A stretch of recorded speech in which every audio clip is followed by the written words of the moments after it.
So, thank you for coming, everyone. Today I'm going to be VoD reviewing the games from the tournament that we played on Friday, I think, and going over some concepts for laning and macro.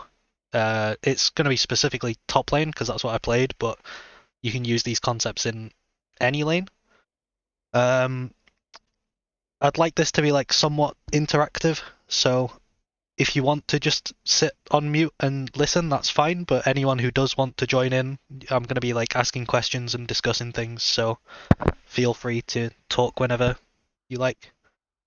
Um, so we'll start off jumping into the first game. We've played two games. In this one, we're playing Fiora against Gwen. So that's a little bit of context there. We're going to start from the beginning of the game. In the second game, we're just going to look at the macro, but in this game, we're going to look at the whole game because the lane phase was quite interesting and nuanced. And I want to, mainly for the lane phase, I want to sort of talk over how there's a concept of League being a turn-based game where the turns are 30 seconds long. So each wave is like its own game, and you can make plans for what you're going to do on each wave, and you can think ahead. And yeah, I want to sort of cover that and what things you should be thinking about on each wave. So, at the very start of the game, we're doing a standard 5-man spread across the map. Now, in this game, I'm going to do something that you can do in top lane. Does anyone know why I'm doing this?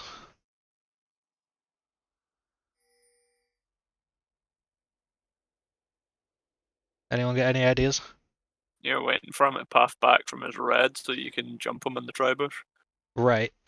That is exactly right. I'm looking for an all-in in the tri-bush, essentially. Now, take note of the time that I did that at. I wait until generally around 1:15, and the reason for that is that if I run into him, I'm going to win the trade. Also, if I go now, because the red buff is going to spawn in 11 seconds, it's extremely unlikely that Kha'Zix is also in this bush. So if Gwen is in here, she's going to be in here alone because of the timing. And because it's so late, if I do get the all-in off, she's not going to have time to recall. So I'm going to walk in now. Now she's not here, but that does give me information. That leads me to think, oh, maybe she's leashing, maybe something else is going on. And then from here, because I know that she's not there, I'm going to walk into this bush. And now, unless she's walking in literally on the wave, I can zone her when she gets to lane. This is something you can do on top lane if you have a stronger champion level 1, and Fiora wins level 1 into Gwen. So now you'll see that I can do this. And my plan for this game, so already, one thing that I want to cover is jungle tracking, right? And I'm thinking about this from now. So Gwen is here, and she's full mana. And Gwen would normally use E to leash. So I'm starting to get like a suspicion she didn't leash, but she could have. But we'll see later that Kai'Sa shows on the wave missing mana. And that's how I know that Kha'Zix started bot. Because Kai'Sa walks in having used Q. Unless she's like really creative and fake leashes and uses her Q on the buff when Kha'Zix isn't there. But I don't think she did that. So I know that Kha'Zix is coming top. So he's going to be here around 3:15, 3:30, that sort of time frame if he full clears, which Kha'Zix tends to do. So I want to plan around that. So has anyone got a suggestion of how I should play my wave state given this knowledge? Given that Kha'Zix is going to arrive around 3:15, 3:30.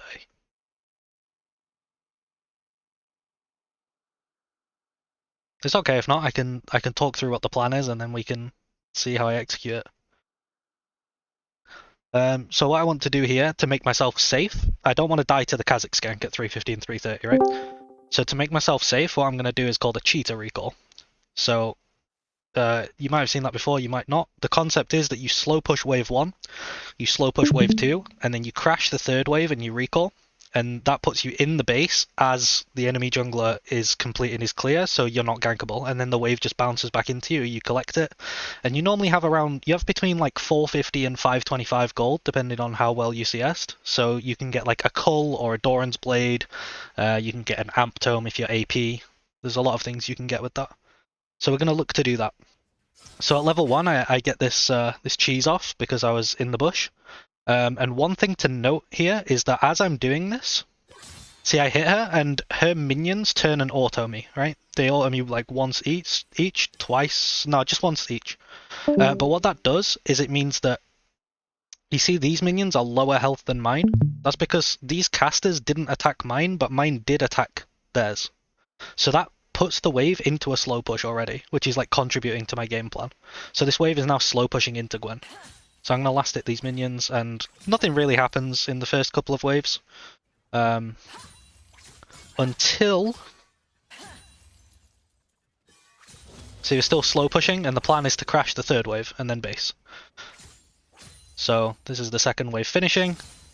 And you can see that Kha'Zix is, on his way up, as expected. He's going to do these camps, and then he's going to be top. So I want to get this wave crashed into the turret and get out of there so that I can't die. So...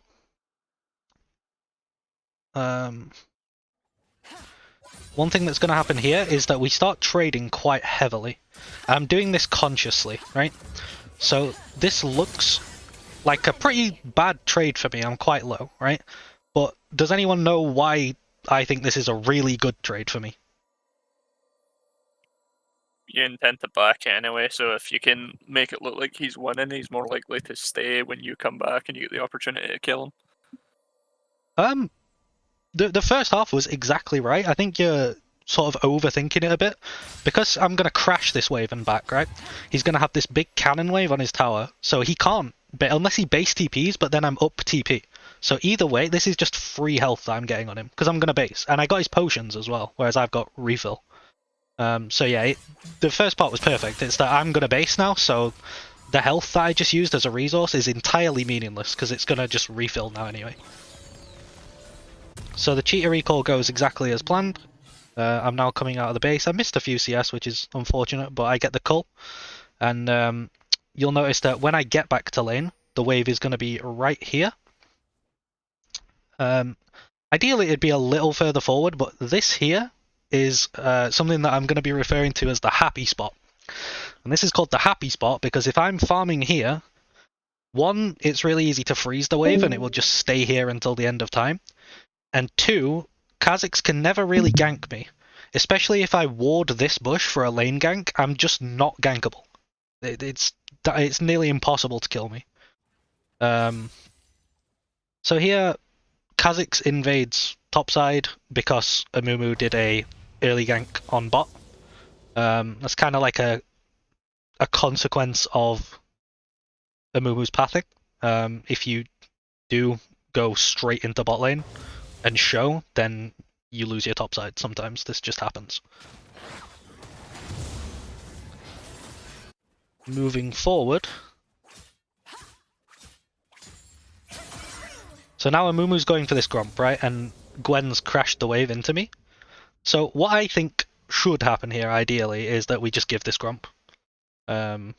Because it is kind of like a consequence of Amumu's pathing early, but in the end we end up fighting for it, and I don't think it's too bad. I mean, it can go badly, but it doesn't go too badly. It doesn't really...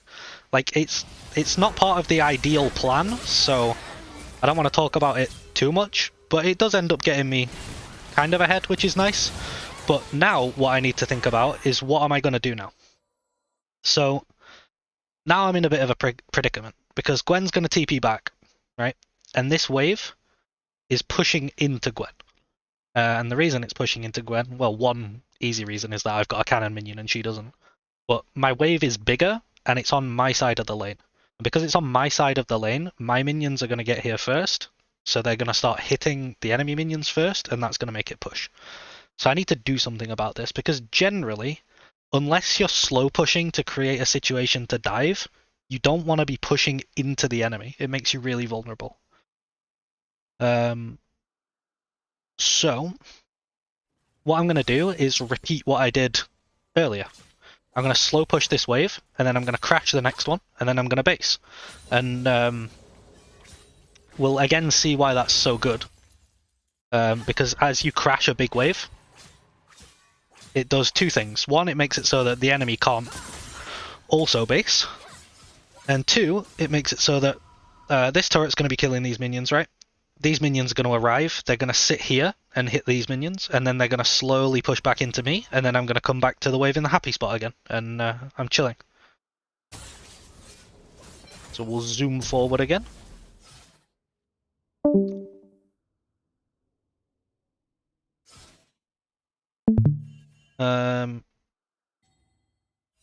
So yeah, because of how I've played my wave this game, I've been wanting to get the wave into exactly this spot where it is now.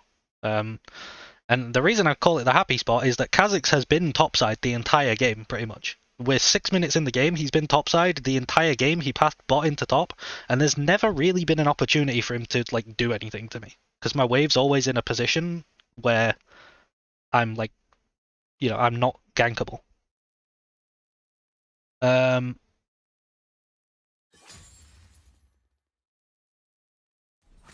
Let's see, I'm just checking my notes here.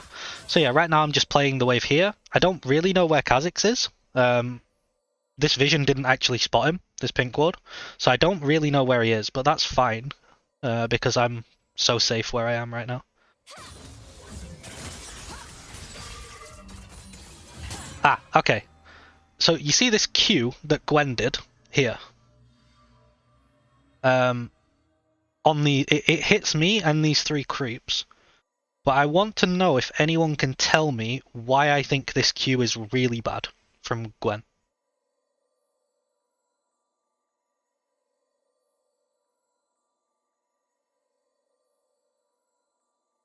She missed the true damage sweet spot on you. I think she actually gets it because she does 11 damage to me, true damage here. But it's not for the purpose of a so what is Gwen think? What does it look like Gwen's plan is here? Engage. She's definitely not going to dive me. That's not going to happen. Yeah, she looks like she's trying to crash the wave. Right, she's going to crash the wave and then she's going to base and get items because right now I've got an item advantage. The problem she has is that what I've been doing, right? I've crashed my wave and I've allowed it to bounce back to me and sit in the happy spot. And that would be the best thing Gwen could do right now. And she has the opportunity to do that. But she crashes too early. This wave is all the way down here, and this is something you need to be mindful of. Because if we watch how this plays out, Gwen crashes this wave, I kill this wave, and oh, sorry, the camera moved. So I've killed this wave, and now my wave gets here. So it's no longer bouncing, it's a neutral wave state. So now, even though I don't know where Kha'Zix is, and Gwen's coming off of a base, I can just chill. Because it's not gonna, like, start pushing away from me unless I do something serious to this wave. It's just a neutral wave. So I can just chill here and let it sit here. Whereas if she'd crashed later, if she'd just let the minions die and last hit them with like auto attacks and E's and like, the one that was really far under the turret, she could queue that one at the end. Then it would be slowly pushing back into Gwen, and then Kha'Zix, instead of basing with nothing to do, he could sit around here, I have no vision, and he could look for a kill on me. So that's why I think that Q is such a mistake. Now...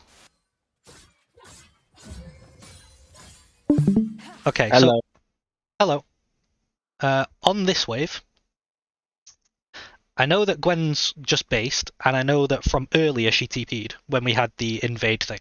After she died, she TP'd back. So I know I have TP and she doesn't. So what do you think the best thing that I could do right now is? What's the best way that I could use this TP advantage?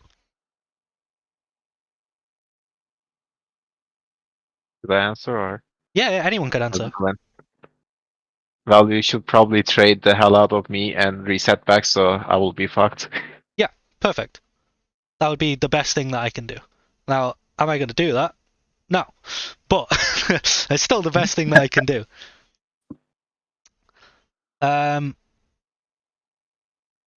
The only information I have of Kha'Zix here is that he's not here. So I'm just going to play really safe and play around this guy. But Oh yeah, the one thing that you don't want to do when you don't know, like, if you don't know that the enemy jungler's here, right? That he could be here. What would be the worst thing I could possibly do in this situation? Push. Well, yeah, no, that is pretty bad. I could push. I'll accept that. But mechanic, like, in terms of using my spells, like, Going in. yeah, if I ever Torpedo, queue forward, they can just go on me because then I don't have my Q. So even when free vitals are presenting themselves to me, I'm not taking them. But I'm playing so much like a bitch that I just let him Q me there. This is really bad. That I let him do that. So I shouldn't do that. And then I think this is a mistake as well. I don't think I should. I don't think I should base TP here. And the reason for that is that now I do see Kha'Zix, and I see Ari. So if I don't see Kha'Zix, I could get dove. But because I do, and this wave's about to crash, Gwen can't dive me on her own. So I can just not TP, catch the wave, and then I can base TP later. So that's another mistake that I make. Now this is a little bit scary. Because the minions got here in time, which is what didn't happen last time, the wave's going to start slow pushing into Gwen. But I do have information that Kha'Zix is bot side. So what do you think I'm going to do right now? Given that Gwen just based and this is slow pushing into her. Try and crash it. Yeah. So I'm just going to push really hard. And the fastest way to push is to kill the caster creeps as fast as possible. Because your minions will kill these and then you just last hit them, you kill these and it pushes. Now Gwen gets back. We don't want to watch this. This is all very thrilling, but I want to watch top lane. Okay, so Gwen gets back in time. And this is, I think, another one of Eaton's mistakes, I think happens here. Let's check.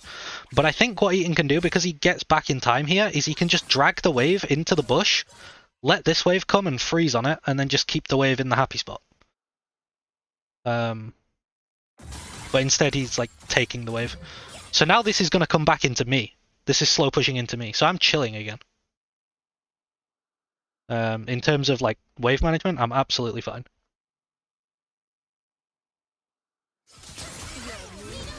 Now here I just completely grief and die. Don't do that. I don't really know what else to say other than don't grief and die. There's absolutely no reason for me to all in. The wave was coming into me. I don't know. Maybe I don't know what I was thinking. You should have played backed off after the W, to be honest. Yeah, I just don't think I should even go for it. I'm just trolling. Yeah. Alright. Back here, we're now in the same situation as before. The really awkward situation where I don't have information on where Kha'Zix is. Because I don't see him here. Actually, let's put the let's actually put the fog on blue so that you get a much better representation of what I'm thinking about with Kha'Zix. So I don't see where Kha'Zix is, and this wave is going to slowly push into Gwen. So this is like a really hard situation for me to be in. I'm really vulnerable right now.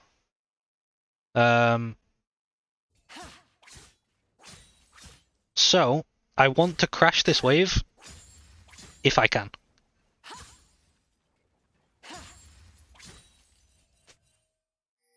So I'm warding. This is another thing, I don't know if you've noticed, but I don't waste my wards. I ward when I need to cover myself. So here, when I'm sat in the happy spot, I'm not going to go and ward this bush, because I don't care if he's in that bush. It doesn't do anything. Whereas now, I need to crash this wave, so the information on whether Kha'Zix is coming is actually useful to me.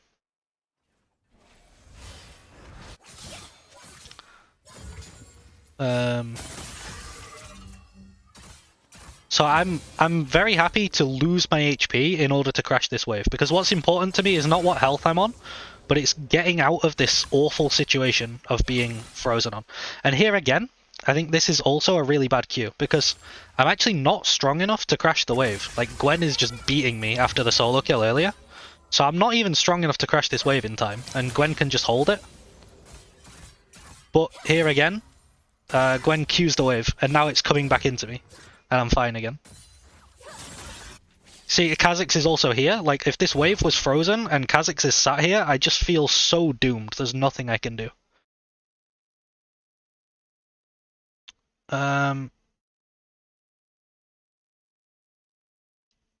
Right. Ah, okay. Here's an interesting thing that happens. So, this wave The is gonna donation. crash into turret, right? And then we're gonna get a neutral lane state. And ideally, I don't want to be in a neutral wave state. Ideally, again, I want the wave to be in the happy spot, right? But I see Gwen here on this ward. So Gwen's in my top side. So what can I do? Has anyone got an idea what I can do now with given this information? Crash the wave. Yeah, crash wave. Yeah, so I'm just going to push as hard as possible because it's physically impossible for Gwen to get from there to here fast enough. Like, she can't teleport. I mean, she could literally use the summoner spell teleport, but I think that would be a diabolic waste of a summoner spell. So I'm just going to base, get item advantage, and come back. Now I have Hydra, and I think Hydra is the best item in the game for top lane. The things that it lets you do with like waves is disgusting. So now Gwen wants to crash this wave and recall. She crashes it. I'm assuming she's based because I have Hydra. There's no way she wants to stay in lane with me with this massive item advantage that I've got. So with my Hydra, I want to force her to TP. I know she's got TP. If I hard push this wave, she has to TP to catch it, whereas if I slow push, she can just walk back without TPing. So I'm going to hard push to make her TP. And one thing I want to also mention is that whenever you're playing a lane where you both have TP, you always want to keep track of the timer of this. So TP time is 5 minutes before it unleashes, and then 4 minutes after it unleashes, I believe. So now for the next until 16 minutes into the game, Gwen doesn't have TP, and that's something that I'm tracking in game. And you'll see a couple of times in both games where I use TP advantage. What is the time of it if they've got the summoner spell ability haste thing? That's a great question that I'm sure the wiki can answer. Generally, I just assume it's the 5 minutes, 4 minutes, which is probably a mistake from me. But yeah, it can be shorter. So I guess bear that in mind. That's a very good shout.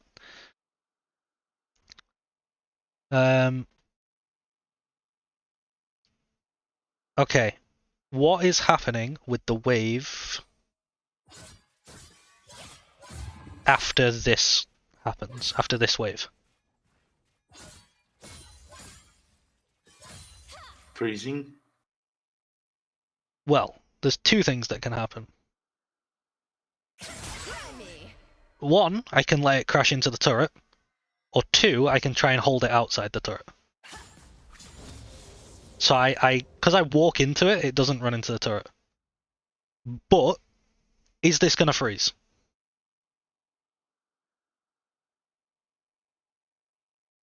Does anyone know? Not for long. It's gonna sit here, but it's gonna slow push into Gwen. There's two reasons for that. One, you need 4 minions to freeze, ideally.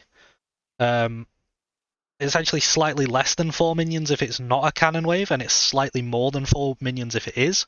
This is a cannon wave, so it's going to push even harder, and I have Hydra. So this is not going to freeze. So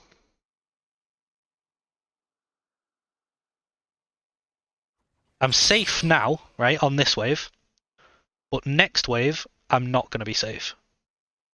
So what I want to do, the thought process is that since I'm safe now and I'm not safe next wave, I'm going to fight now. Because if Kha'Zix is here, I can pretty easily get out. But if Kha'Zix is here next wave and I fight, I can die. So I'm going to fight now. So I choose to take an all-in. Because I know this is a really good time for me to fight, because I've got completed Hydra. She's just got Leeching Leer and Blasting One. So that's the reason that I want to fight. And the reason that I choose to do it now is because the wave's in a really good spot. So Kha'Zix is here, I lose my flash. They drop Herald.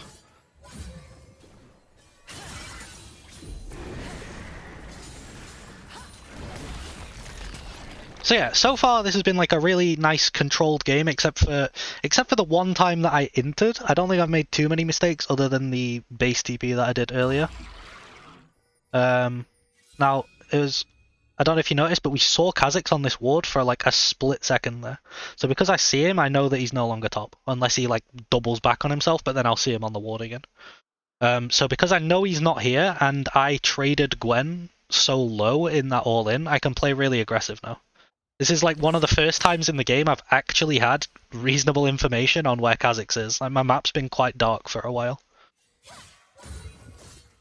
So now, because I know Kha'Zix isn't here, and I see him again, I just saw him on bot side there. I'm going to start playing really aggressive onto Gwen, and she's too low to survive, so I just get a kill.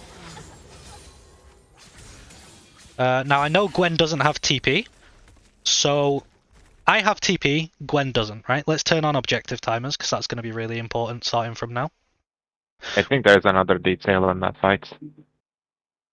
Which is, I actually have the gold for Rift Maker the whole time, yet I still overextend. Which is, I think, a mistake. Yeah, the item advantage is the reason that I can take the fight, because you are ahead in the game, but if your money's in your pocket, then it doesn't help you.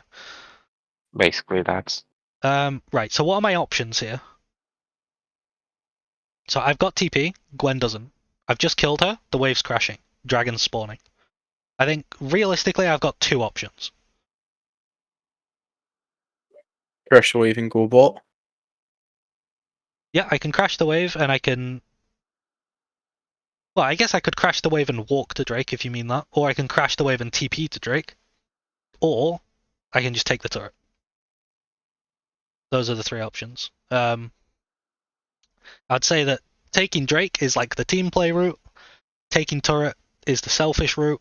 I don't think one's either wrong or right. I think you just have to assess whether you are the carry or not. You know, there's payoffs to being selfish, there's payoffs to playing for the team. Both are fine. So I choose to take the turret.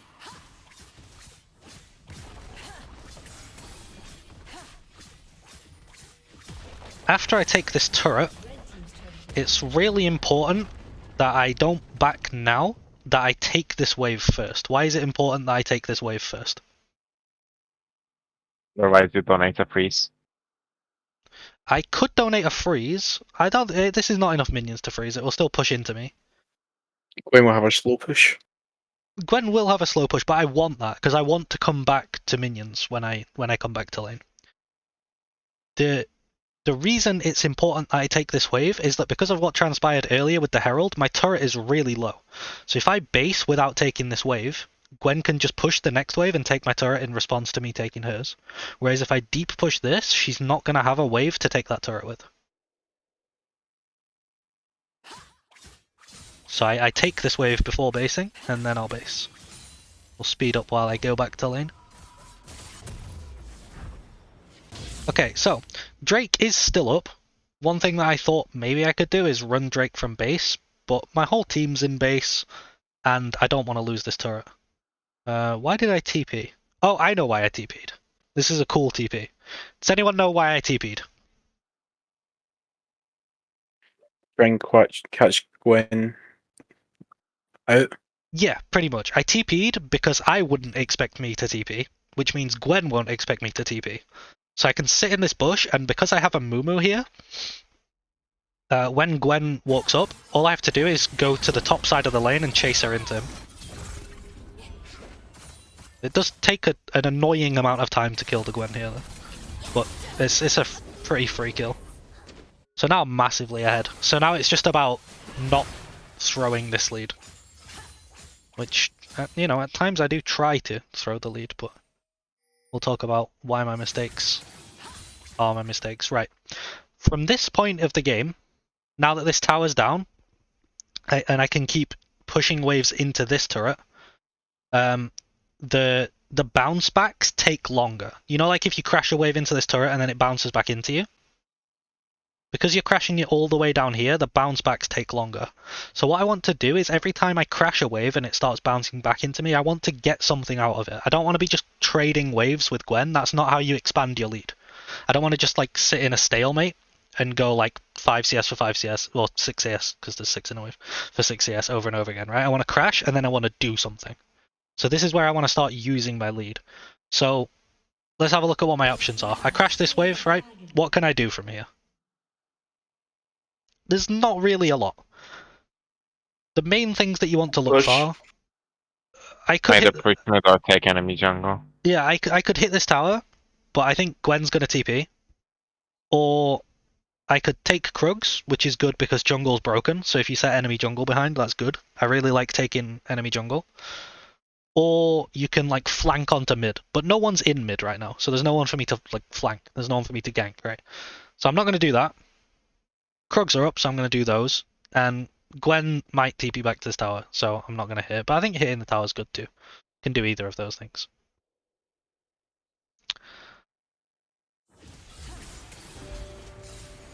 I don't think anything happens on the next wave. I think I just... Oh yeah, I'm checking for camp timers on Kha'Zix here, and then I'm taking Hop Skull, which is essentially one of Kha'Zix's camps at this point, because he's so far ahead, he should be getting the skulls. Then I'm just going to go back into top.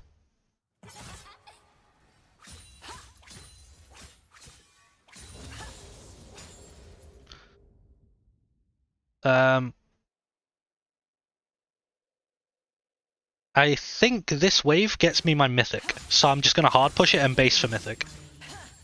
I think yeah, I just base here and then grab mythic. So here I want to, at this point I'm pressing tab, right? And this is like a mindset thing. So I'm 2 items Fiora against like 1 item and a recurve bow Gwen. So I'm really far ahead. Let's look at the gold.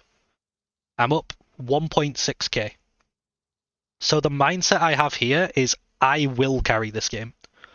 I think that's really important because it sort of puts you in the zone to do everything in your power to carry the game, rather than thinking like, can I carry this game? It's like, nah, I will. So let's go forward until I get back into lane. Okay, now I'm starting to be really aggressive because I can. And now Gwen has to use Ghost and backs off. So let's look here. Right, what are my options? Well, I could freeze, but I'm not really going to get anything out of that. I might deny Gwen a couple of minions, but I don't think that's a good enough use of my lead. So the alternative is that I can push, crash into that deep tower again, and then look to do something. So what can I do when I crash this wave? And all of this I'm thinking about now, right? I'm not thinking about it when the wave crashes, I'm thinking in advance. So here, the obvious one, does anyone know what the obvious thing that I can do once the wave is crashed is? Rift. Yeah, there's an objective on my side of the map, so I can just go for that. So I'm going to crash this wave. And at this point, the game gets kind of like formulaic, I guess, in a way. Like, it's like you crash this wave, and then you can look to do something. I could do the Krugs again, but because Herald is up, Herald's better than the Krugs, so I'm going to do that. Now, they see me, but I'm so strong that I don't think they can stop me, even if they wanted to. So I'm just going to take it. And from this point in the game, this is where we're going to start talking about macro a lot more than, like, laning, right? So now I've got Herald, and I'm really strong. What can I do with it? Push top, because all of them are mid. That is one thing that I can do. I think that's good, but not the best. You could help mid lane to take the first tier turret to break open the map a bit more. I could do that. I think that's also good, but not the best use of Herald. I would take it for bot turret, to be honest. What I'm going to do is I'm going to pick up the Herald. I'm going to identify that we are losing Drake stacking, right? They've got 2 Drakes. I don't want them to get soul point. That's really bad. If I, with this lead, allow them to get soul point, I'm doing something wrong. So I'm going to push top as deep as I can. Once I've done that, I'm going to base and go bot. So when contesting Drake, there's two things that are really important. One is bot prio, and one is mid prio. If the enemy doesn't have bot or mid prio, it's almost impossible for them to like get into the Drake, right? So what I want to do is I want to get both of these things, and because I've got Herald, I can do that. So I'm going to run bot, skip forward. I'm going to push bot as deep as I can. Once I've got bot pushed as deep as I can, I'm going to run mid. And now, as Drake's about to spawn, I'm telling my team, go and start Drake. We're going to do Drake right now, right? So I'm going to take this mid wave and I'm going to drop Herald. And you see how this Herald, not only does it take the mid tower, oh my god, my mouse is going everywhere. Not only does it take this mid tower, it gives them something that they have to be doing. And also, this wave is here, they're losing this wave. There's so much pressure on the map that we essentially just get the dragon for free. Like, there's no way they can contest this now. Because in fact, the Herald even crashed into the mid T2 somehow. I'm not entirely sure how that happened, but it did. I didn't actually see that when I was playing the game. So yeah, that's how you can use Herald sometimes, is you drop it as a Drake spawns, and you use the Herald pressure to get the Drake. I think that's like really underused. Because you can hold on to Herald for a really long time. You don't have to just drop it. Now I'm going to make a mistake. And the mistake is, everything that I wanted to do, I've done. Right? So now we're back in this state of like nothing really being up, and me just trying to wait until there's another objective that I can leverage. Like, my team are all on a reset, none of them are on the map. So why am I this far up? And the reason is that I'm griefing. Because this wave is slow pushing into me. So I should just wait for it to come. Like, I can base and get items, I can just wait for it to come back. There's no reason for me to be here. I also know that their team is bot side because we just contested Drake. So there's like so many reasons that I shouldn't be here. But I'm here. And then, like, you can see how hesitant I am as well. Like, I know. I don't know. And then I go in, and then I die. Now, luckily, it's not the end of the world. But, yeah, this is how you can throw games. You want to, when you're playing in a side lane, you want to be aware of where your team are. So the biggest problem with me going up there was that my team were, like, here on the map. So they're not pressuring anything else. If they were here, if my team were here, and the enemy did that, we would get mid T2, and that would be a trade. And that's perfectly fine. But as it stands, we got nothing for me dying there. So I'm just griefing. If we go back... Okay, one thing that I want to start doing is we're going to play a little game every time I die or recall. And the little game is, where should I go from base? Okay, so I'm about to spawn right now. Where should I go from base? Well, Bot lane. why is it bot lane? The wave's coming in. That is one thing. But also Syndra could walk bot from mid here and get that wave. You're trying to open up Baron for your team. Exactly. I want to pressure bot with my teleport so that if they come and stop me, because they're going to need more than one person to stop me at this point. So if they do, my team can start Baron. So that's the plan. The plan is I'm going to pressure. If they come for me, we start Baron. If they don't, I'm going to get damage on this T2 tower. So as you can see, I'm pushing up. My team are ready around Baron. Like, this is all called in comms. This is the plan. Again, it's very like premeditated. You don't want to be telling your team as they go on you, get ready to do Baron. You want to tell them before you push. If they go on me, be ready to do Baron. So I know they're on me here. I think I saw Kha'Zix at one point, but I know they're here. So I'm telling my team, go Baron, go Baron. And we're going Baron. And this, to me, is a free Baron. Like, in my eyes, we should just get Baron here. But I think a couple of things go wrong. I don't really want to go into why we don't get Baron, because I think that's entirely different to, like, the macro call. But I think we should just get this Baron. But we instead spend some time, like, zoning, Also, Syndra wasn't there like right on the start. I think if Syndra's there the entire time, it's just gone. But this is really bad for us. Like now, for the first time in the game, I think we're losing. I think we've been winning the entire game, and now we're losing. So now we've got like a new perspective. Now instead of playing from ahead and having a lot of pressure, we're actually behind. But I still think, even though everything went wrong, I still think the macro call was the correct call, and that's how you want to be playing. We didn't play the game, did we? So I'm sorry that you can see where I am on the map, and it kind of spoils it. But now we're going to play the game. Where should I go from base?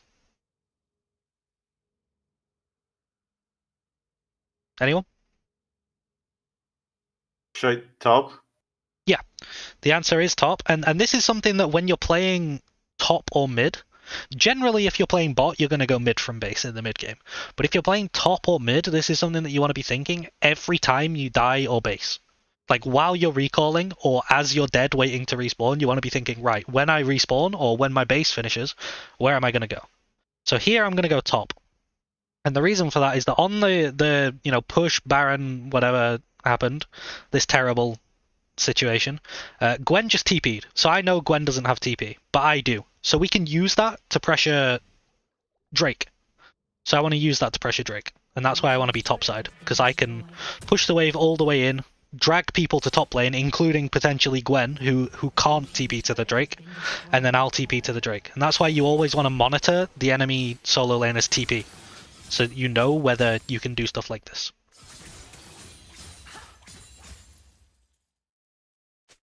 So we're going to push this wave all the way in.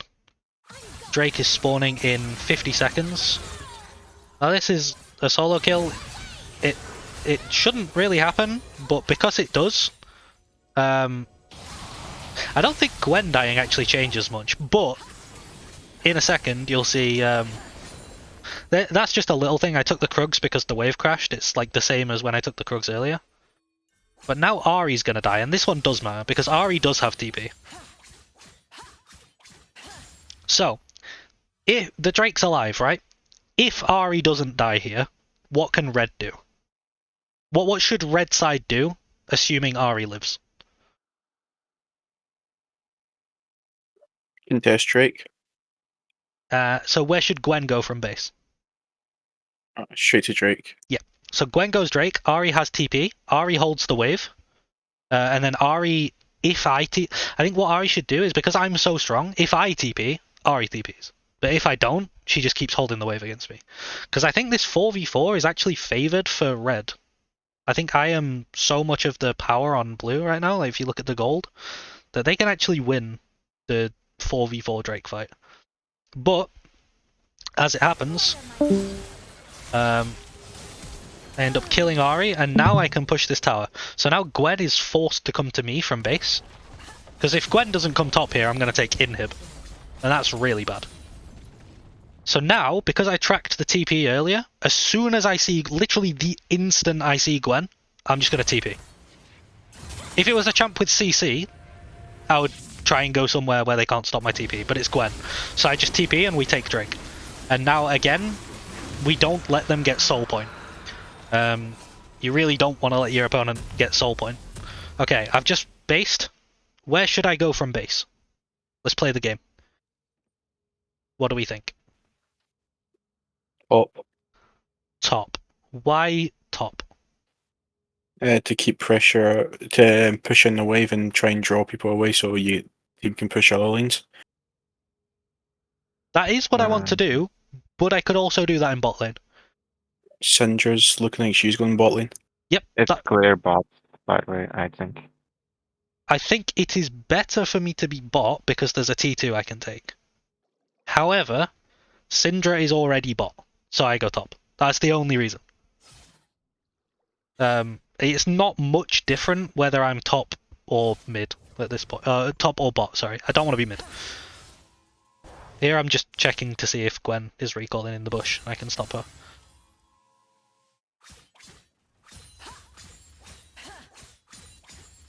Right, now I'm going to make another mistake. What is the problem with this? We've been here once before. Yeah, Pushing with no all vision. regen. Sorry, what was that? There's no objectives on the map and you're overextending. There is an objective on the map. However, we're not in position to get it. So once again, if my team was like here with a wave, this is fine, because there's a huge amount of pressure on this mid T2. So my pressure here is good. But because my team aren't in position to get that, which, you know, sometimes that happens. Your team isn't always in a position where they can do something, and you have to play around that. So because my team aren't in a position to do anything, I should back off, wait until they are, and then pressure. Now, I kind of realize this, so I start telling them, go for this mid tower. And I think, even though I die, I think we do get it. Maybe? Yeah, we get it. So, it's an okay trade. But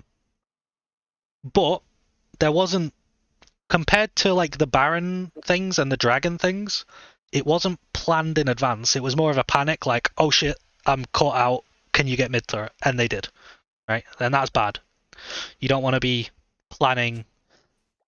You want to plan for what you're going to do with your pressure, rather than just, like, I've had multiple plans this game. I've had the one where I pushed all the way out and then I took Herald, and then I pushed bot all the way in and I put Herald mid, and then I went bot and pushed all the way into pressure for Baron, and then I went top and pushed all the way into pressure for Drake. But the two times that I've not really had a plan and I've just pushed for no reason, I've died both times. So there's like a consistent trend of like, you want to know when you're pushing and what for. So now I'm about to respawn, so it's time to play the game again. So, if we pause now, where should I go from base? Top. It is not top. It's bot because Knight is spawning in 120. Yeah, it's bot because the next objective is Nash, and I'm going to have my TP for it. So I want to repeat the play that we did earlier where everything went wrong. But hopefully this time everything doesn't go wrong. So the idea is that I push bot all the way in, and I pressure, and if they come to me, we take Nash. Now, one thing here is this base. Okay, I'm going to base now. Does anyone know why I'm basing? Item. Item. Yeah, that's the only reason you would ever base it. I have item. Unless you have item, you don't want to base. But generally, like, the plan is that I'm not going to base from now until this Baron happens. I'm going to push all the way in, and I'm going to keep that pressure, and then I'm going to TP. So that is my last chance to shop before this happens, and I have Shojin, which is huge. So now we push this all the way in. My team are around Baron because the plan is that we're going to use this pressure to get Baron. I'm just going to play really aggressive because I'm so far ahead. Okay, so the thought process is, after Gwen dies, what am I going to do now? Like, what's my plan? Suicide until Nexus. Pretty much. The plan is just carry on with the plan that I already had, which is pressure so that we can get Nash. Now that Gwen's dead, it's even easier to pull more people away from Nash, because they have to come and respond to me, or I'm going to take their entire base. Now here, I still don't see them. So I'm thinking, are they still at Nash? So I'm just going to keep pushing. And then I see them, and at first I think it's only Ahri, and I'm also expecting them to be coming from their fountain. So I'm like, oh, I can kill Ahri, but then Kai'Sa comes, I get exhausted on, I get flashed on, and I die, but we get Nash. So that's massively worth. And here, the plan was executed exactly as it was meant to be the first time. And then I think this is the final time that we get to play the game. In 20 seconds. Let's pause it here. So once again, where am I going to go from base this time?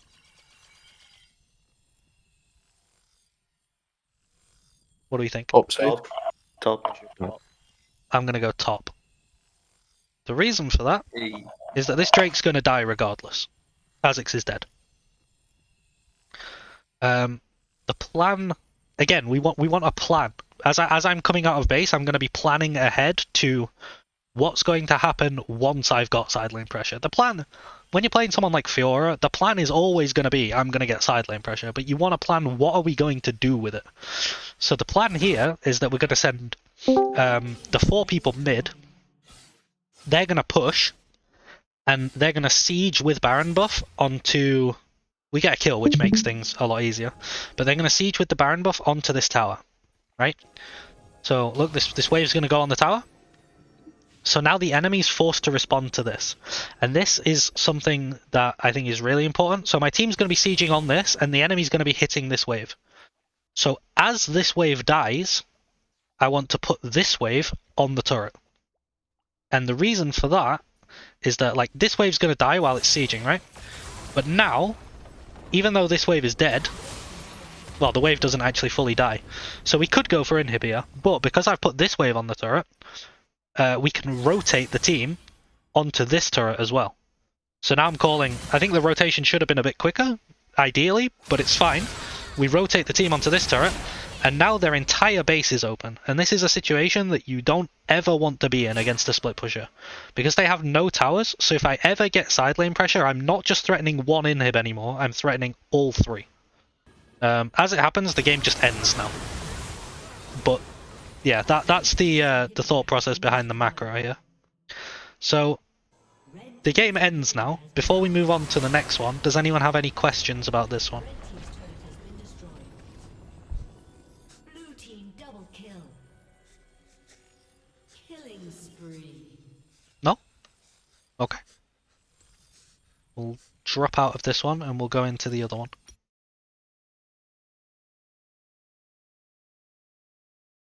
If it lets me. Well, are you gonna play the other game? This game is Gwen into Malphite. Now, I'm going to skip straight to the mid game in this one. Because... Oh, Dale, it's your time to shine, because... literally nothing happens. Like, it's Gwen against Malphite, I just go up in CS and that's it. Like, there's really nothing to talk about. There was a lot of, like, nuance and stuff in the laning phase and, like, how I was playing waves in the other one. But, I mean, I can show you on, like, really high speed what happens. I literally just cheater again, grab a cull so that I can start farming, and then let me fix the champion order while this is playing. So I cheater for a cull here, I come back to lane,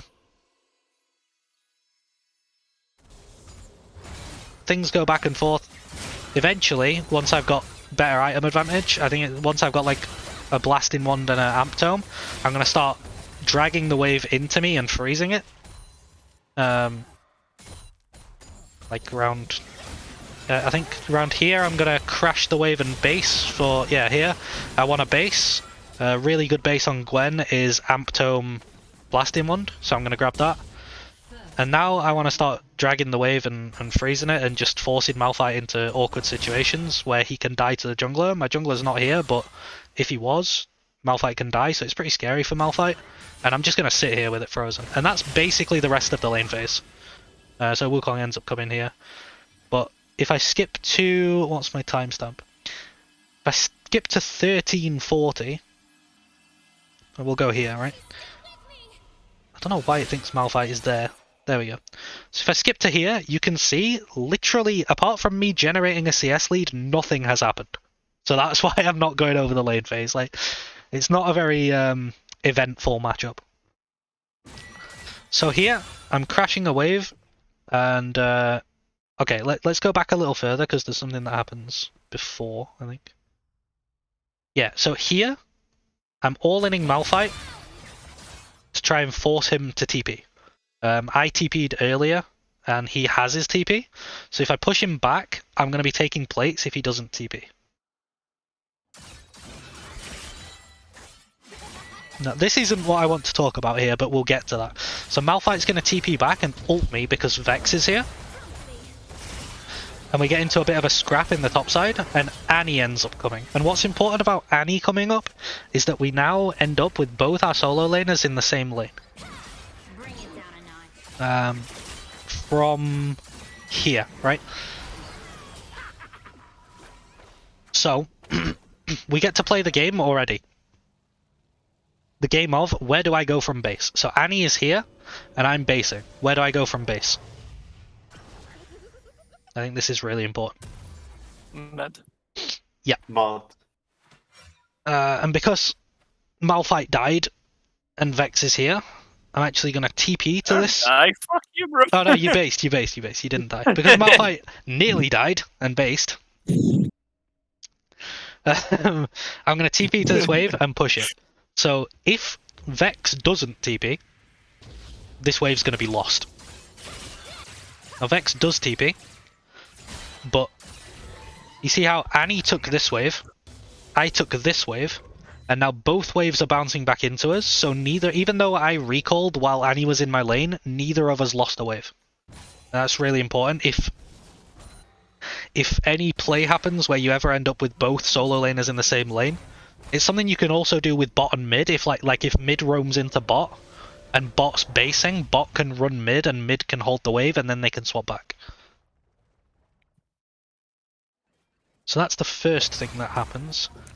After that, nothing really happens until 1755.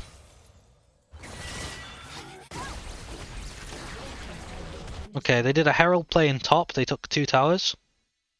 Okay, here we have a plan. So the where do I go from base game?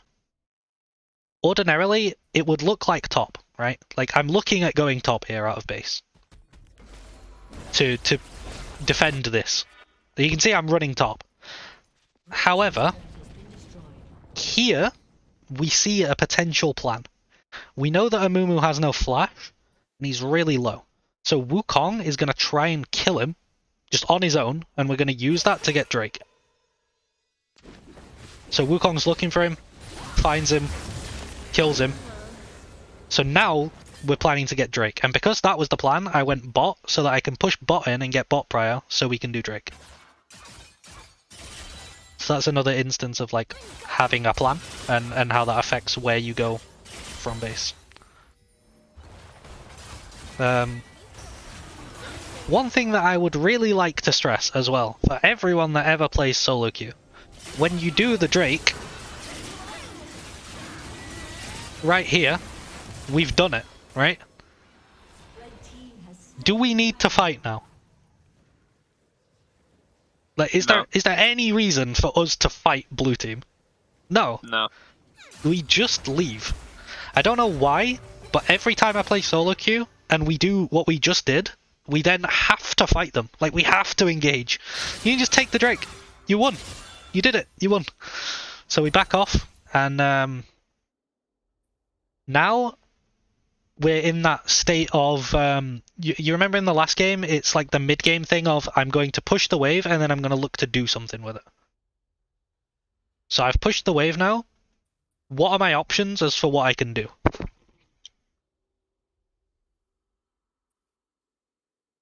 Push out the wave top. I could base and push top wave. That is one. Another one is that I could look to take jungle camps again. That's something that I always like to do. There's no objectives up, so I can't do that. Or the other one that I said was an option last time, but there was no opportunity for it, is that you can go for a flank on mid lane. Now, as it happens, there's a big fight happening on mid lane, so I'm going to go for that. Especially with Jinx having such a massive shutdown. If I can kill her, we're like very much back in this game. Because here, we're really behind. We're losing quite hard. So I'm going to join in this fight. And get a couple of kills here. So there's one big reason that I think doing what I did is really important here, rather than going for like jungle camps or something. Does anyone know what that is?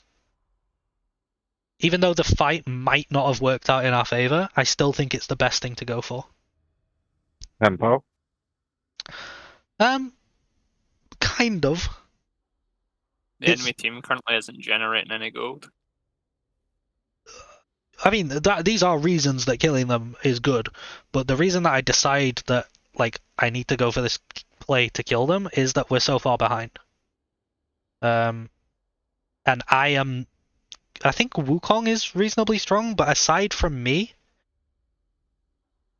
we're kind of a lot weaker than them, right? So my team need my power with them, if that makes sense. Like, I have so much of our team's gold. I have 7.5k, and the rest of the team don't have any.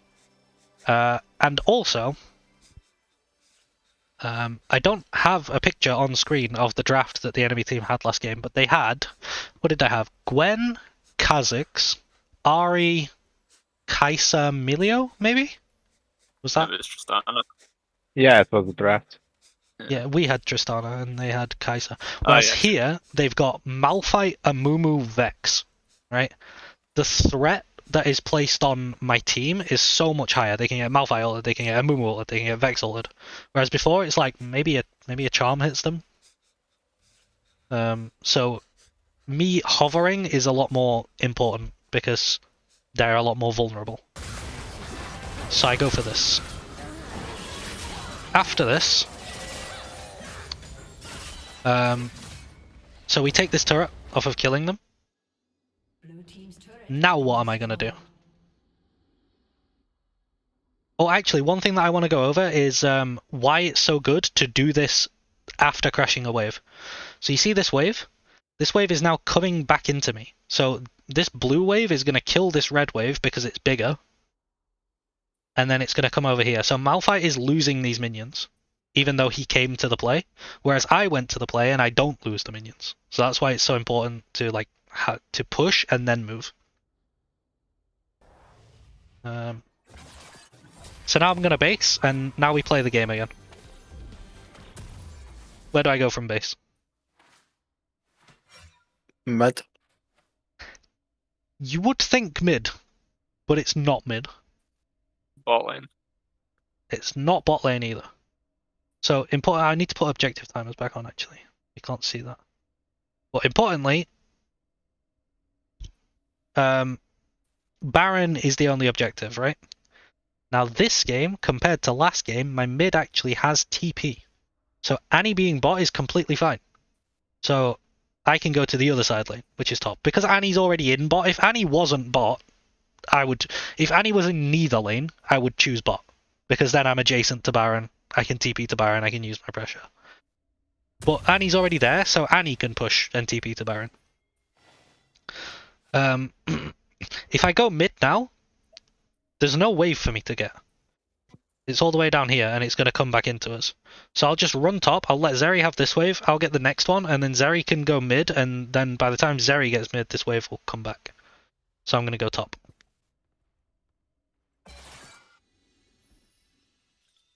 But yeah, it's oh no, I've just lost my notes. Hang on, I'll find them again while we're watching nothing happen. But it's pretty important that you actually play the game that we've been playing essentially when you're in game. You want to know where you're going out of base before you set off. Because I'll see a lot of people, they'll respawn and they'll just sort of wander around and then pick a lane. And you can tell that they don't have a plan of where they're going to go out of base. Right. So here, I've crashed a wave, right? So now I want to do something with it. That's the mid-game thing. You want to crash a wave and do something with it. I think it's pretty obvious what I'm going to do with this wave, right? I'm going to take the turret. So now we've got another wave. Oh wait, I'm TPing. Why am I TPing? Oh, I'm TPing because they're destroying our entire base. That kind of throws a spanner in the works. But I can get a flank TP. Now, ideally, I would want to take this wave and then flank, right? That would be the best thing possible. But unfortunately, they're ending the game. So I'm kind of forced to do something here. So I'm going to TP in and try and stop them from ending the entire game. Which goes kind of well, kind of not. I get another kill. They kill some people, but... and they end up getting the inhib as well.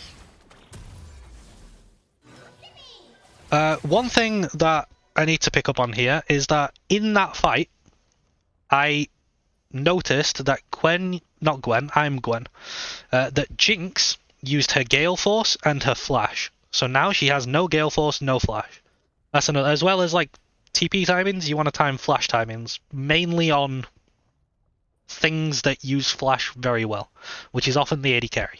The AD carry is very vulnerable if they don't have flash. So here we see on a ward that Jinx goes for this red buff, and I see that she has no mana, no flash, no Gale Force, and she has a massive shutdown. So I'm just gonna run at her and try to kill her. Like, maybe I kill her, maybe I don't. I'm gonna give it a go. As it happens, I do. I get a massive shutdown, and now we're back in the game. And this is the point where, you remember in the Fiora game when I based and I got my Trinity Force, and I was like, now I'm really strong, I will carry this game? Exactly now is when I'm like, I will carry this game. Like, I'm that strong that I feel like I can do it. So we win this fight. What are we going to do when we win this fight at 22 minutes with nobody on our team dying? Baron. Yeah. As soon as it's 20 minutes, if you ever win like a team fight and you have all your team up, you should just be like, can we Baron? Like, that should be your first thought process. And as it happens, we can do Baron. And now the game is like in our hands rather than the enemy. I mean, it's still a lot of gold on me. It's all in one place, so I have to be quite careful. I think with the engage tools that they have, their team is a lot more threatening as well. So I have to not make the mistakes I was making in the Fiora game, where I was just dying for nothing. So let's not do that. Right, it's time to play the game. Where do I go? Bot side. Bot side. Bot Okay. because Drake's up.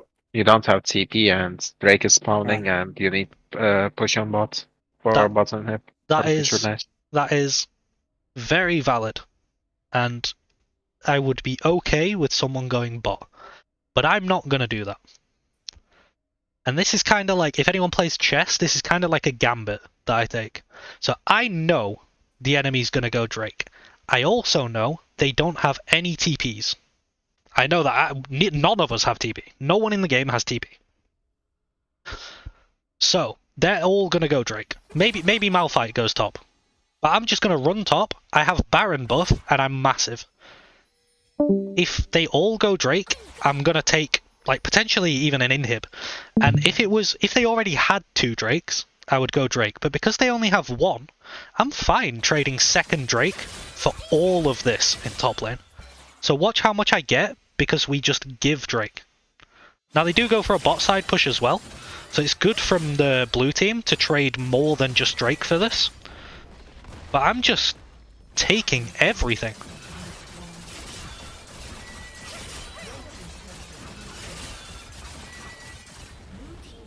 And now that I've got the inhib, I'm just going to base. We're going to lose this Drake. But I fully expected to lose this Drake. Like, this was the plan. The plan was that we trade Drake for inhib.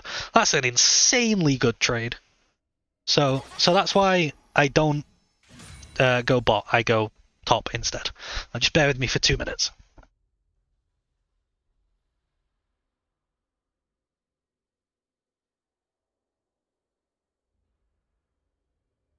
Right, sorry about that.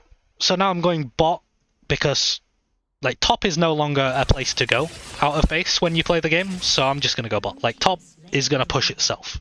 There's no point in having your side lane pressure in top.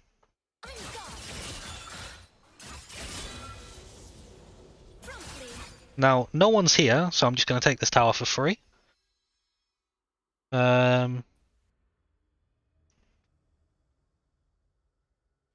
Oh, yeah, actually, one thing to note when I get this inhib, I forgot about this. If you're ever in this position as the side laner, right, which often you are, where do you think my camera is right now? For the most part. Bot lane to see if any of them are off vision. Yeah, to see if any of them are off vision, but the main thing I'm looking for is, like, now I'm taking inhib, right? I'm thinking, is anyone recalling? And I assume because they've gone, they are recalling. But if they're all still here, I'm going to take Nexus turrets. Right? I've got that in the back of my mind. I'm like, if they don't recall, I'm going to take Nexus turrets. But as it happens, they do, so I base and I go and help defend the bot side. So yeah, you want to monitor whether people are recalling or not. Blue team has slain the dragon. Right. What now?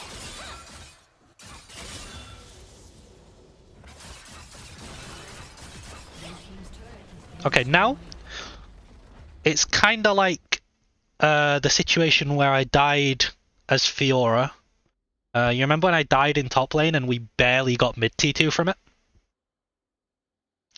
It's kind of like that. I want my team to be mid pressuring this turret. Because if they're pressuring this turret and I'm pressuring this turret, what you want to do is put the enemy team in lose-lose situations. That's how you play with Baron buff. You put them in lose-lose situations. So if I'm pushing this with Baron buff and they're pushing this with Baron buff, they can't possibly defend both of them. It's a lose-lose situation. Even if they kill me, it's not worth it if they lose T2 turrets. So I'm going to push this. And now they're going on me. So here, I want my team, instead of taking enemy blue buff, and I want them to have already pushed this wave and be on this turret and take it. That's the that's what I should have called for. I guess I didn't call that in the moment. But that should be the plan that I should be, telling people to do. Now here, one thing, when they collapse on you like this, you want to think, can I possibly escape? Here, I don't think there's any way in hell I ever escape. So the next thing is, can I kill anyone? So I'm just going to try and kill people.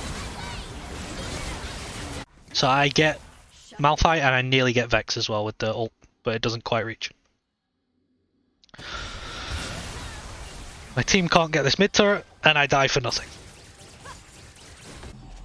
So it's kind of like the one in the Fiora game where the team's not in position mid, and even though I want them to be in position mid, I still shouldn't push because they're not. I should wait until they are and then push. So this is kind of like what side lane mistakes look like. Right, where should I go from base?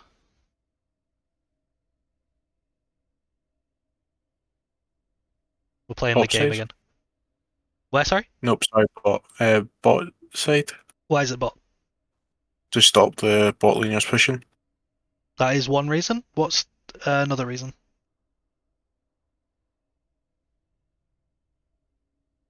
I think of 3 reasons that I should go bot. To try and you put pressure have- on the towers.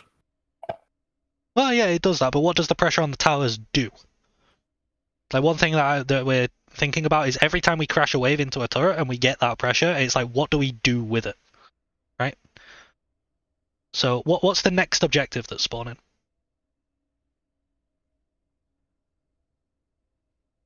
You can see it in the bottom. Baron. Yeah, you can see it in the bottom right here. So Baron's in 230, Drake's in 320.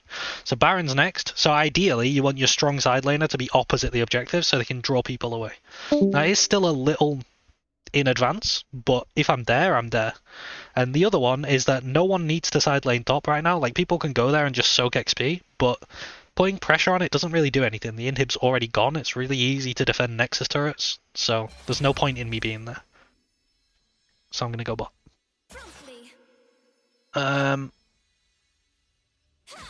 Around here, I think after this wave, I'm going to do the same thing. So you remember in the last game, there was the thing where I based for Shojin? It's like Baron's up in 2 minutes. I want to be putting pressure on bot and TPing to Baron. So while I have a free chance to go and shop, I'm going to go and shop, and then I can just be out on the map getting that pressure for the rest of the time until Baron. So I'm going to go and get my Void Staff. And then I'm going to go out, and for the rest, I think all that's going to happen is until Baron, I'm just going to pressure. Blue team's turret has been destroyed. Well, that's the plan anyway. I'm gonna pressure here. I'm gonna wait for Baron to spawn. We're gonna chill. I'm gonna hit this turret. Because Malphite's the only one here and I'm so strong, it's like as Fiora versus Gwen, where I was just taking the turret in her face. Like, you can just do this. If they only send one person to you, you can just take it.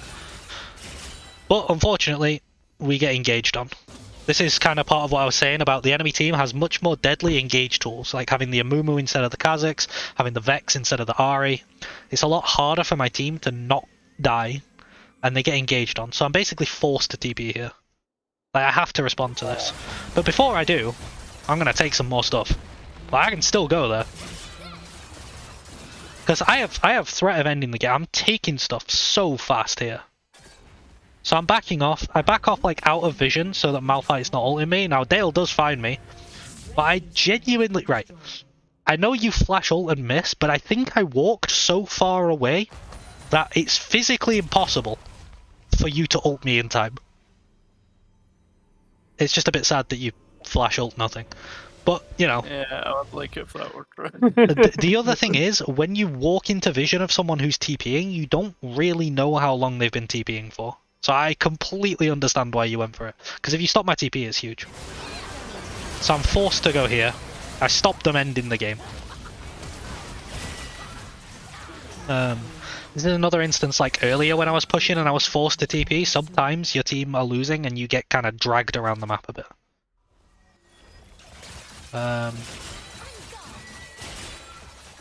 Where are we now? Okay. After that big push and fight that they did on topside where they engaged, the enemy team's resetting, right?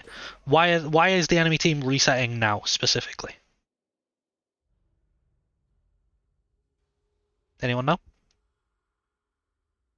It's mixed up high gold and Drake spawning.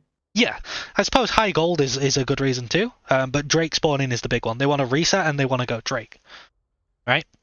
So,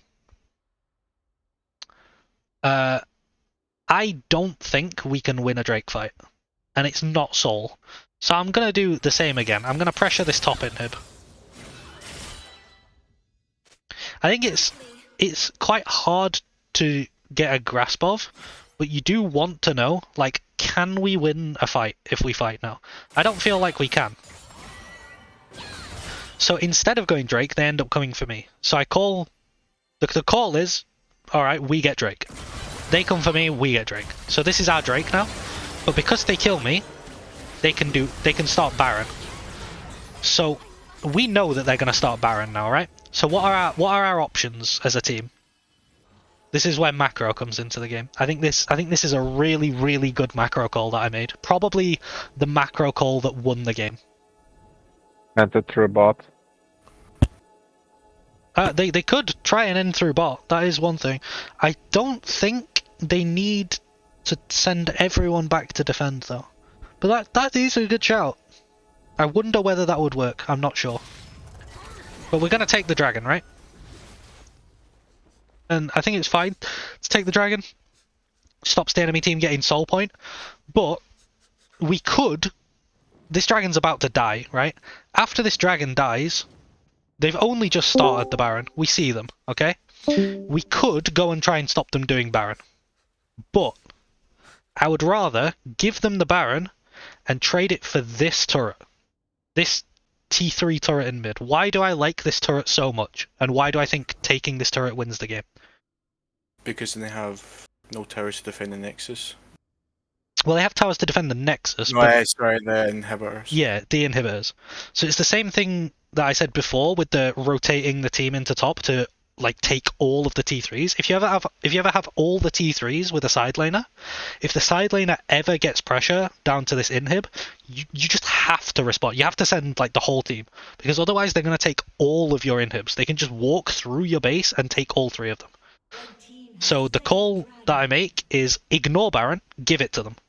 I'm fine with trading Baron for one tower, which sounds terrible, like Baron for one tower, but because it's specifically this turret in this stage of the game, now I'm thinking we've won.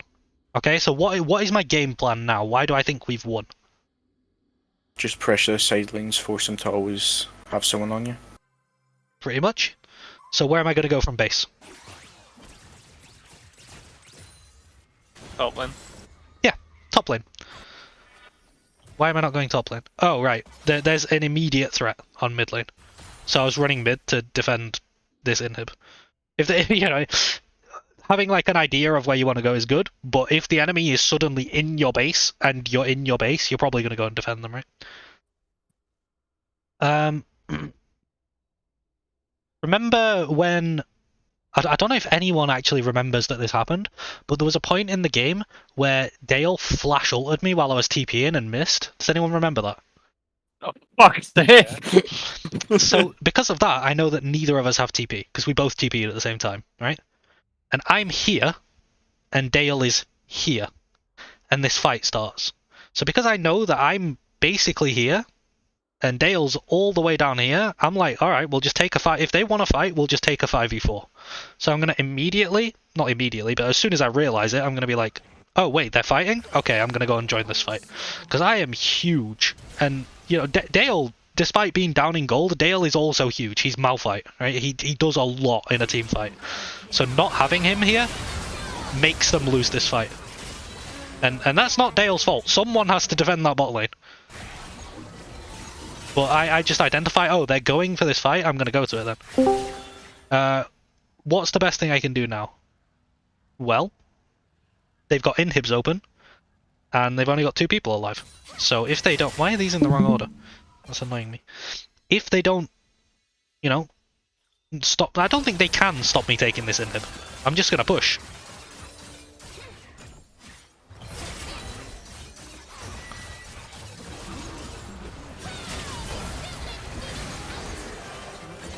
I'm going to leave. I'm going to check for red buff.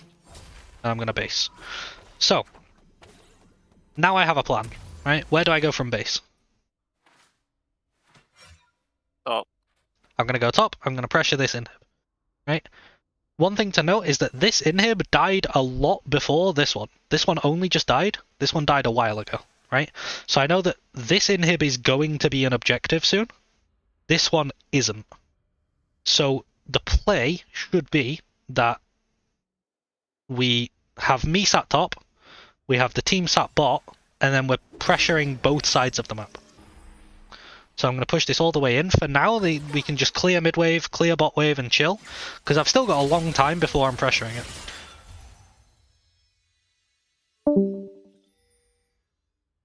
Walk all the way down here.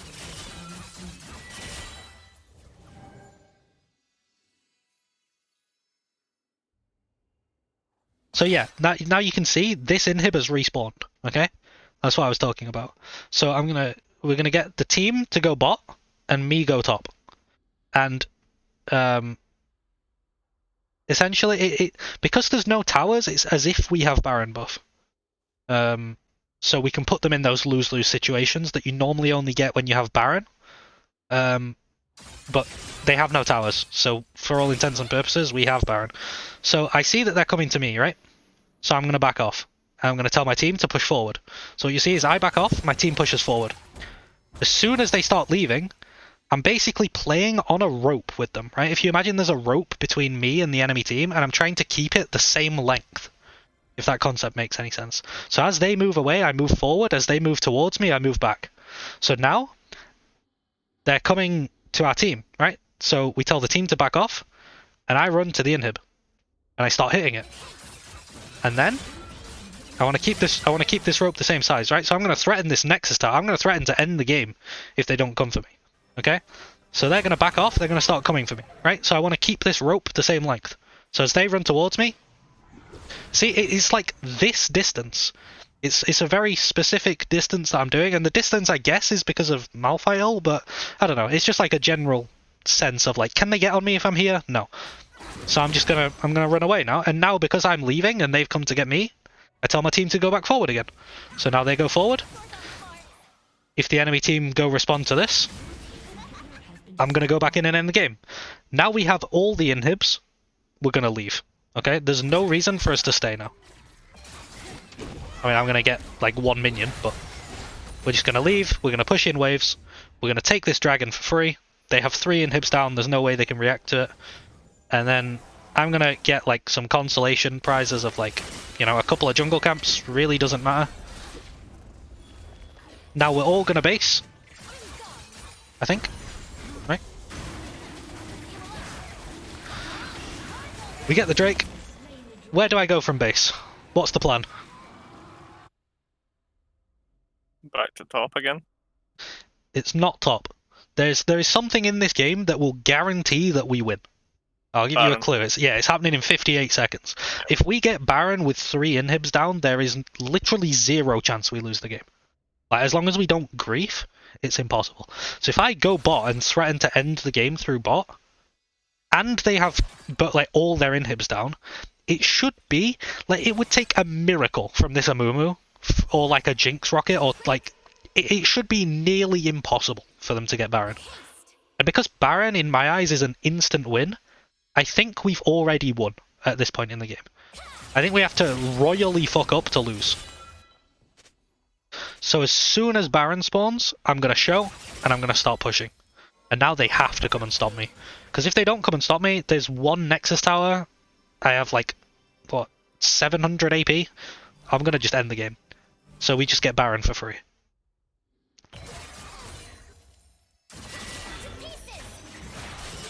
So Baron goes down. Now I don't... Right, here I think we could play this better. I mean, ultimately we win the game off of this, but I'm going to go bot. But I think the 5 or the 4 stack, I don't think they should be mid. I think they should be top. But just to make sure this... No, they probably wouldn't get to this wave. But anyway, I think they should be top so that they're opposite me, so there's a bigger distance between them and me. But you'll see the concept that we play again. We play exactly the same concept with the rope thingy. Like, keeping the rope the same length. So I'm going to run at them, I'm going to pressure them, I'm going to wait for my team to be in position. My team are in position, good. I'm going to start pressuring. Right, Jinx is here hitting me, so Jinx is here hitting me, my team are going to run forward. As soon as my team are running forward, they start moving towards my team. Now, if my team were up here, I would have so much space. I could literally just walk at their Nexus and kill it. But because it's mid, it's a little bit further. I do a cheeky little thing. I'm like, oh, they're engaging on my team. I'm going to ghost. So I ghost and I run at their Nexus. And yeah, it ultimately ends the game through them not being able to answer multiple threats unless we don't back off when they come to answer it, right? It's like a seesaw almost. So yeah, that's how we won this game. So from the 2 games, does anyone have any questions before we finish up? I think I want to add something to Bale's itemization. I don't know if you have mentioned this before, but I feel like if you do Force of Nature first, then Jack Show, you could have dealt with the Glen much better. And I don't know, maybe not even the Jack Show second, the Frozen Ice second. Maybe. Feels like I that don't important. think that changes the game much. Really. Now, it doesn't change the game, but I think it's more ideal if you're playing Malphite, like somehow you ended up with Malphite versus Glen. Yeah, maybe.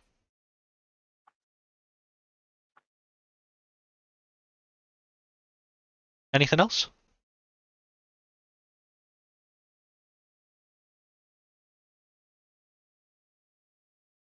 Okay, so Was the TP sorry. fucking really impossible to stop, bro? Please tell me it was impossible. I don't think you could have stopped it.